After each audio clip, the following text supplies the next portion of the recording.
calling you forgot, your soul's purpose buried under bills, deadlines, and being responsible. This is part 4 of 20 in my series. If you haven't been following my other videos, I'd like to give you a recap. I believe that before you were born, your soul had a burning desire, a promise to experience something, to correct something, to bring something into this world. And if you dig deep enough, you'll realize this truth. You will never be fully satisfied in this life unless you live it fully. In these 20 videos, I am sharing a short but powerful questions you can ask yourself, questions that cut through the noise, the programming, and the fear, so you can uncover your true purpose. For this video, I need to share something very personal with you.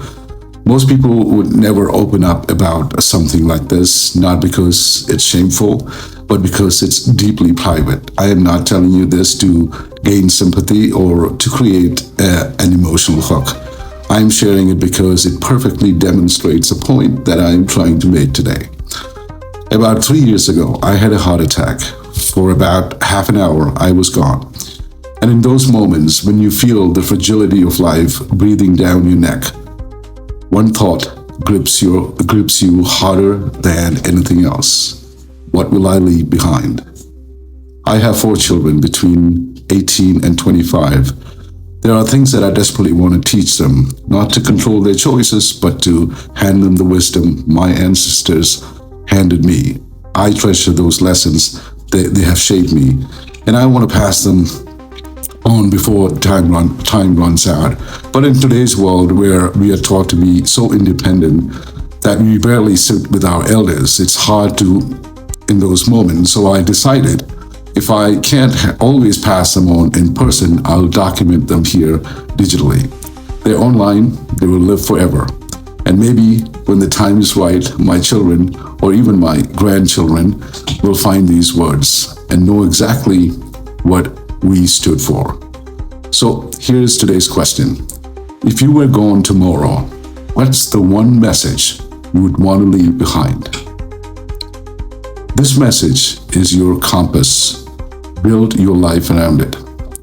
Here's the hard truth though. 4 weeks after you die, most people will stop talking about you.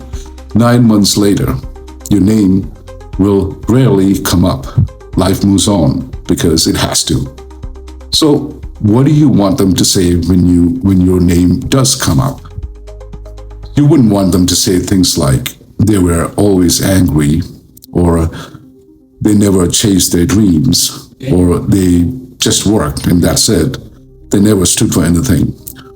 Or would you want them to say things like they stood for what was right, they left a mark that mattered, or even better, that they taught me to never give up no matter how dark it got.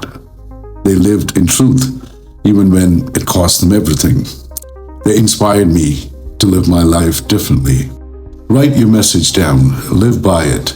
Let your daily choices point in that direction, because if you know the message you want to leave behind, you already know the path you should be walking today. And if this question doesn't fully click for you, watch the other videos in this series. One of them will. Namaste.